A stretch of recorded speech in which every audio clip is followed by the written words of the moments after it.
बिस्मिल्लाहिर्रहमानिर्रहीम अस्सलाम वालेकुम व्यूअर्स, आप सब कैसे हैं? आई होप आप सब खैरियत से होंगे। ये जी आज मैं बना रही थी मूली के पराठे और सुबह नाश्ते का टाइम था। तो इनके लिए जो मैंने चीज़ें ली थी वो थे, मैं लिया था मैंने धनिया और पुदीना लिया था। इनको मैंने धो के साफ़ कर लिया था अच्छे से, और एक बॉयल आलू लिया था। और दूसरा मसालों में मैंने सफ़ेद ज़ीरा 1 टेबल स्पून लिया था, सूखा धनिया मोटा कुटा हुआ 1 टेबल स्पून लिया था, मोटी कुटी हुई लाल मिर्च 1 टेबल स्पून ली थी, और जो थी लाल पिसी हुई मिर्च वो मैंने 2 टेबल स्पून ली थी। नमक लिया था मैंने अपने टेस्ट के हिसाब से, तकरीबन वो भी 2 टेबल स्पून था, और अजवाइन मैंने हाफ़ टेबल स्पून इसमें डाली थी। तो बस ये सारी चीज़ें मैंने, अनारदाना मैंने 2 टेबल स्पून लिया था।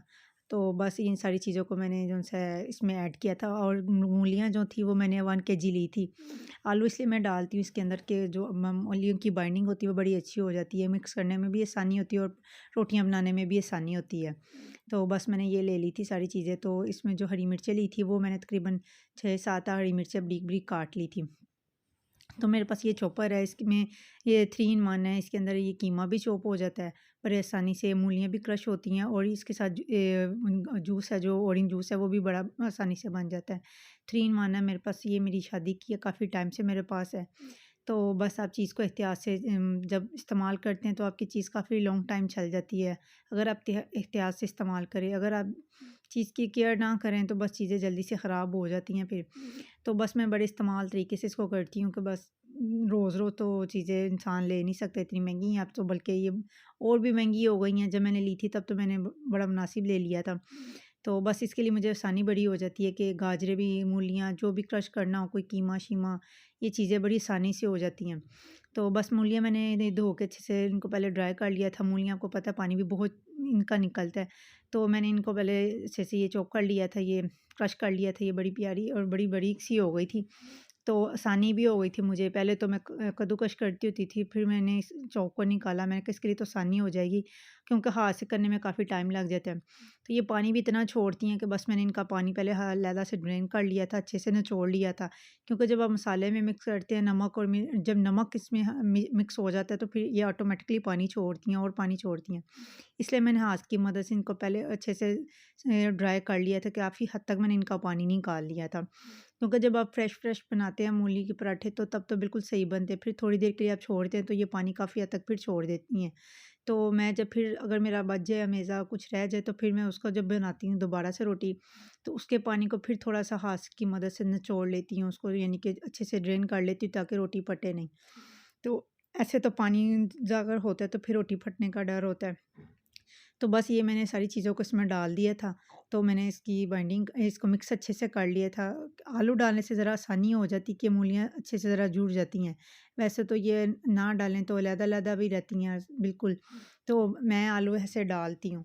और अब मैंने मैदा ले लिया था, तकरीबन 1 कप मेरे पास मैदा था, और हाफ़ कप मैंने इसमें आटा में डाल के तो मैंने इसको गूँध लिया था, थोड़ा-सा नमक और ऑयल डाल के। ये मैंने पहले ही गूँध के रखा हुआ था, क्योंकि मैंने मूलियाँ फ्रेश बनानी थी सुबह, इसलिए फिर मैंने आटे को रात ही गूँध के रख दिए थे ताकि मेरे लिए आसानी हो जाए।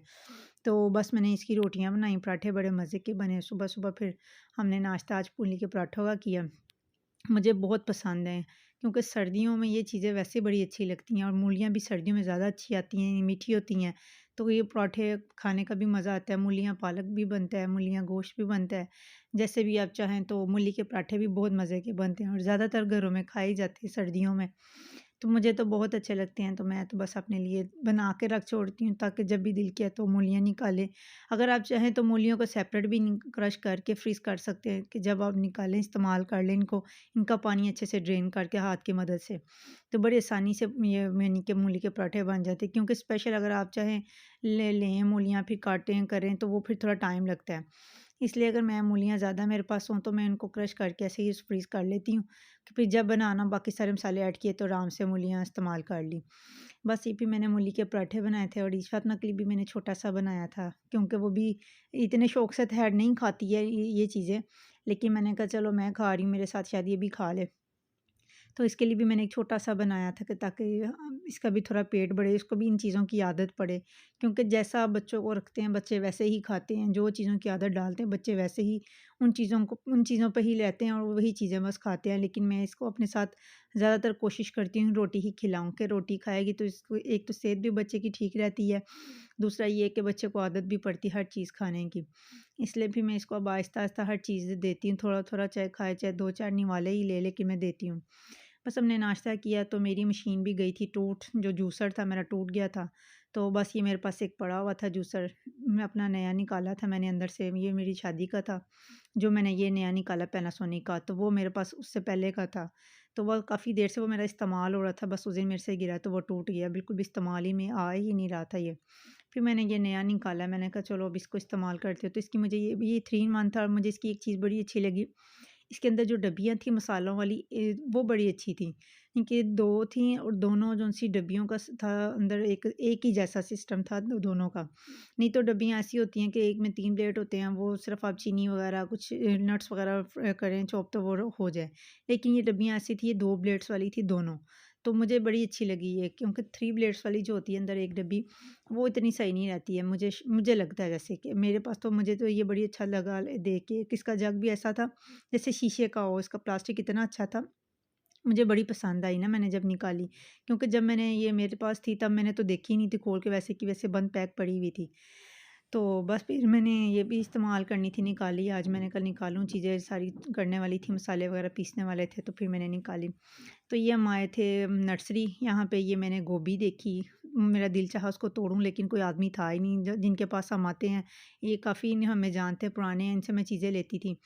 तो वो आज मुझे मिले ही नहीं, फिर वो गोभी लगी हुई मैंने देखी और एक साइड में पालक लगी हुई देखी, ये पनीरी थी टमाटरों की। तो इन्होंने एक साइड पे इधर ये हरा प्याज और लहसुन, ये सारी चीज़ें लगाई हुई थी और इतनी अच्छी लग रही थी। सुबह-सुबह का वैसे भी जब आप निकलते हैं, मैंने नाश्ता हम लोगों ने किया, तो नाश्ते के बाद फिर मैंने अपनी वो मशीन लगा ली, मुझे 1-2 चीज़ें करनी थी वो करके तो फिर हम लोग निकल आए। मैंने कहा चलो आज नर्सरी का चक्कर ही लगाते हैं, कुछ पौधे ही देखते हैं और कुछ ये सब्जियाँ वगैरह देख के ले आते हैं ताज़ी। तो है वो मिले नहीं थे, जिनसे हम चीज़ें लेते हैं वो तो मुझे मिले ही नहीं थे। तो मैंने कहा चलो फिर चक्कर लगाएँगे, फिर हम है नर्सरी आ गए, वहाँ से मैंने थोड़े से पौधे लेने थे। मैंने वो लिए, एक 2-3 मैंने वो लेने थे, मनी प्लांट्स लेने थे, छोटे-छोटे जो होते हैं बेलें, वो लेनी थी और कुछ 1-2 पौधे मैंने देखे। तो बस हमने, इतनी थी नहीं वैरायटी उनके पास, वो कह रहे थे ख़त्म हुई हुई है, नहीं आएगी तो फिर हम आप आ जाइएगा। पर है मैंने 2-3 ही बस लिए, फिर हम लोग वहाँ से जो है, ये बच्चे भी इतने खुश थे देख के इन चीज़ों को, क्योंकि मोहम्मद खान को अब वैसे भी थोड़ा-थोड़ा चलना आ रहा है, उसको था बस मुझे ये छोड़ दे, मैं खुद चलूँ, तो बड़ा खुश था। बस फिर वहाँ से हम निकले, बाज़ार गए, मैंने वहाँ से ये मैंने लिया है, बास्केट ली थी बर्तन धोने वाली, मेरी ख़राब हो गई थी पहली जो थी मेरे पास, वो थी भी और तरह की थी। तो ये फिर मैंने ये लिए, मुझे बहुत अच्छी लगी कि इसके नीचे एक ट्रे बना हुआ था, दूसरा ये पानी ड्रेन होने का बड़ा आसान सा हल था, बर्तन आराम से धुले और एक साइड से पानी इसका खुद ब खुद ड्रेन होता जाए। तो मुझे बड़ी अच्छी लगी और मिली भी ठीक थी, फिर मैंने कहा चलो ले लें। फिर बस वो मैंने लिए और हम घर आ गए, तो उसके बाद फिर मैंने आज खाना बनाना था। मैंने कहा आज बनाती हूँ कोफ्ते और अंडे, तो मैंने कहा आपसे भी इसकी रेसिपी शेयर कर लूँ। तो इसके लिए मैंने कीमा लिया था तकरीबन 1 पाव के पास, 1 पाव से थोड़ा ज़्यादा ही मेरे पास कीमा था मटन का। इसके लिए मैंने 2 टमाटर लिए थे, ये जो मैंने ग्रेवी बनानी है उसके लिए, और 2 प्याज़ थे और 1.5 टेबल स्पून मैंने लहसुन अदरक का पेस्ट लिया था, नमक और हल्दी और पिसी हुई लाल मिर्च ली थी। वो मैंने ग्रेवी के लिए चीज़ें ली थी, और ये जो मैंने लिया था प्याज़ 2 छोटे, और इसमें छोटा-सा एक अदरक का टुकड़ा और 2 हरी मिर्चें डाल के ये मैंने लिए थे कोफ्तों के लिए, मसाला बनाने के लिए। उसको मैंने पहले चॉपर में चॉप कर लिया था अच्छे से, फिर उसके बाद मैंने कीमे को डाल दिया था। मैंने कहा थोड़ा-सा कीमा भी हो जाए, फिर कोफ्ते बनाने में आसानी होगी।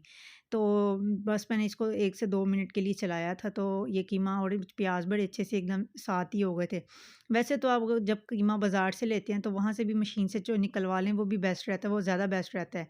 तो लेकिन है मेरे पास तो ज़ाहिर मंथली आ जाती है मेरी ग्रोसरी, तो फिर मुझे वो नहीं करवाना पड़ता, मेरा नहीं होता बाज़ार से, इसलिए फिर मैं घर खुद ही करती हूँ। बस इसके अंदर मैंने 1 टेबल स्पून मैंने नमक की पिसी हुई मिर्च डाली थी। 1 टेबल स्पून ही मैंने नमक का डाला था, और जो से तकरीबन हाफ़ टी स्पून मैंने इसमें से सूखा धनिया और हाफ़ टी स्पून मैंने इसके अंदर सफ़ेद ज़ीरा डाला था। और मेरे पास भुने हुए चने नहीं थे, आपके पास हों तो आप भुने हुए थोड़े से चने पीस के वो डालें। मेरे पास नहीं था, इसलिए मैंने 2 टेबल स्पून ले लिया था बेसन, बेसन को मैंने हल्का सा फ्राई कर लिया था, उसको मैंने रोस्ट कर लिया था, रोस्ट करने के बाद वो मैंने इसके अंदर मिक्स कर दिया था, और इसके अंदर साथ ही हम 1 अंडा भी डालेंगे। तो इसके साथ बड़ी अच्छी, अंडे के साथ बड़ी अच्छी बाइंडिंग भी हो जाती है, एक पर दूसरा वो खुलते नहीं हैं, यानी कि एक जैसे हो जाता है, कभी अक्सर कोफ्ते टूट जाते हैं, लेकिन अंडे के साथ टूटते नहीं हैं। तो बस ये मैंने इसका मसाला कोफ्तों का तैयार कर लिया था एक साइड पे। दूसरी साइड मैंने अपना जो-सा ग्रेवी बनाने के लिए वो दूसरा सामान जो मैंने आपको दिखाया वो मैंने ले लिया था। तो बस मैंने प्याज़ लिए थे तकरीबन 2, इसके अंदर जो मैंने ग्रेवी बनानी थी, थोड़ा शोरबा बना के कोफ्ते अंडे। आप कैसे बनाते हैं? आप भी अपनी रेसिपी शेयर करें, लेकिन मैं तो थोड़ा-सा शोरबा रखती हूँ क्योंकि वो अच्छा लगता है। तो कई बनाते हैं बिल्कुल ड्राई ड्राई सा रख के कोफ्ते अंडे बनाते हैं, कोई कुछ अपने हिसाब से, अपने टेस्ट के हिसाब से सब बनाते हैं। मैं अपने टेस्ट के हिसाब से जैसे बनाती हूँ वो आपसे शेयर करने लगी हूँ।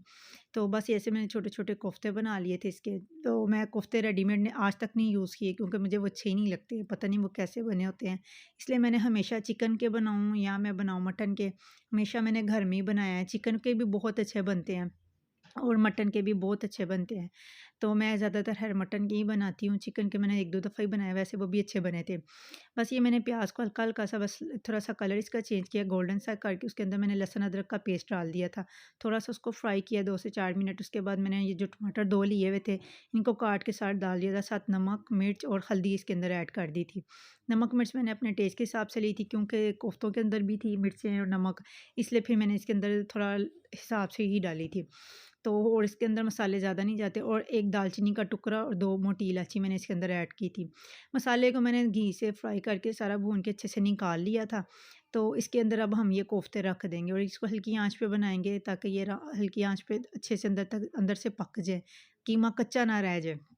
हल्की आँच पे इसको आपने पकाना है और आपने इसको चम्मच नहीं लगाना, क्योंकि चम्मच लगाने से ये होता है कि कोफ्ते टूट जाते हैं। बस आपने हल्के हाथ से आपने ऐसे हिलाते जाना है हल्का-हल्का, तो आपने इनको पकाना है। तो ये फिर बड़े अच्छे से अंदर से भी गल जाते हैं, सॉफ्ट हो जाते हैं, और दूसरा कीमा ये कोफ्ते टूटते भी नहीं हैं बिल्कुल। अगर आप चमचा डालते सार ही हिला देंगे तो मेरे ख़्याल से वो कोफ्ते टूट जाते हैं। मैं तो नहीं हिलाती, मैं तो ऐसे ही बस हल्के हाथ से हिलाती हूँ। पतीली के साथ ही पतीली को पकड़ के मैंने कभी जो-सा चम्मच के साथ जल्दी नहीं हिलाया। जब ये 10-15 मिनट 15-20 मिनट जब कुक हो जाते हैं अच्छे से, फिर मैं इसको चम्मच के साथ हिलाती हूँ। फिर इसकी साइड को चेंज करती हूँ, तो वो बड़े अच्छे हो जाते हैं।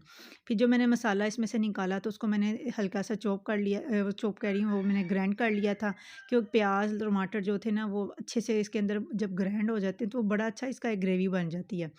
तो बस मैंने थोड़ा-सा पानी डाला था, तकरीबन 2 से ढाई गिलास मैंने पानी के अपने हिसाब से डाल के, एक साइड पे मैंने अंडे बॉयल करके उसमें अंडे डाल दिए थे। तो लास्ट में मैंने इसके अंदर थोड़ा-सा पिसा हुआ हाफ़ टी स्पून मैंने इसके अंदर तकरीबन गरम मसाला डाला था। ये थी जी आज की वीडियो। लाइक करें, मेरे चैनल को सब्सक्राइब करें, शेयर करें, दुआओं में याद